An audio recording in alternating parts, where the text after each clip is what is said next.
I only have one word underlined. Let's do it again. My command is this. Love Each other as I have loved you. Greater love has no one than this, to lay down one's life for one's. friends. You are my Friends. if you do what I command. I no longer call you servants, because a servant does not know his master's business. Instead, I call you Friends. for everything that I learned from my Father, I have made known to you. Let's talk about this for a second. There's some foreshadowing in here. Jesus says, to lay down one's life for one's friend. Greater love has no one than this, to lay down one's life for one's friends. It's a foreshadowing. This is the prophetic nature of Jesus. He is prophesying his own death, and it's not an act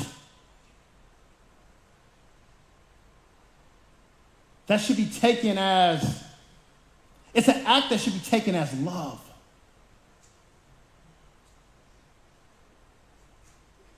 How many of us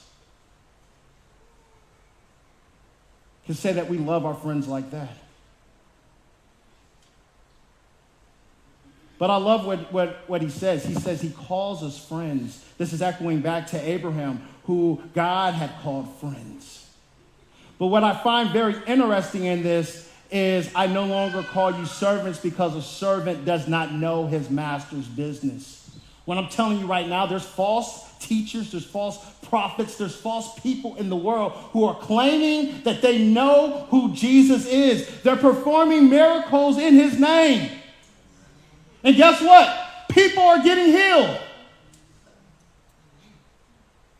But on the day of judgment, he's going to say, I don't know you. Because they're not actually his friends. Better yet, I'm just going to read it from the scripture so you don't think I make this up. 2 Timothy 3, 1 through 4 says this. But mark this, there will be Terrible times in the last days. Now, I'm not going to prophesize when the last days are coming, but if you believe that Jesus is coming back, every second, every hour, every minute is one step closer to the last days. So I don't have to give you tomorrow at 11 o'clock he's coming back, because that's not scriptural. It says we don't know the day nor the hour. So what I'm going to tell you is we're living in the last days. And we're closer than when I began at the beginning of this sermon. And what I'm going to tell you is this. I'm going to I want you just to think about, we're going to pause a little bit and just think about the things you see in the world and see if you see these things. People will be